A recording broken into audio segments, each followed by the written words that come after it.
আসসালামু আলাইকুম। কেমন আছেন সবাই? আসছি আমার পুকুর বাসায়। এসে দেখলাম বাড়ির পাশে এইরকম ক্ষেত। ওনাদের বাড়ির পাশেই পতিত জমিতে ওনারা আলু করেছেন, এখানে ধানের বীজ বপন করেছেন চারা গজানোর জন্য। তারপর এখানে দেখেন নিচে নিচে দেখেন এখানে মূলো শাক, তারপরে এই পাশে হচ্ছে ধনিয়া লাগাইছে, তারপর এখানে কুমড়োর গাছ লাগাইছে, রসুন, আর পাশে এই যে বিশাল আমাদের হচ্ছে টমেটোর ক্ষেত।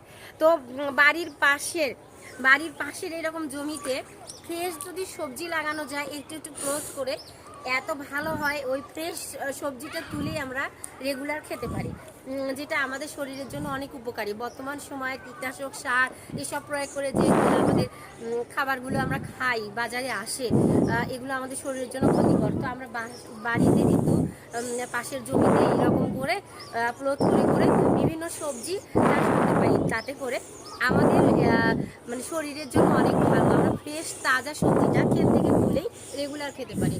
তো সবাই এভাবে আসুন, আমরা বাড়ির আশেপাশের পতিত জমিতে সবাই এরকম ফ্রেশ সবজি লাগাই এবং সুস্থভাবে নিরাপদে থাকি। তো ভালো থাকবেন সবাই। আল্লাহ হাফেজ।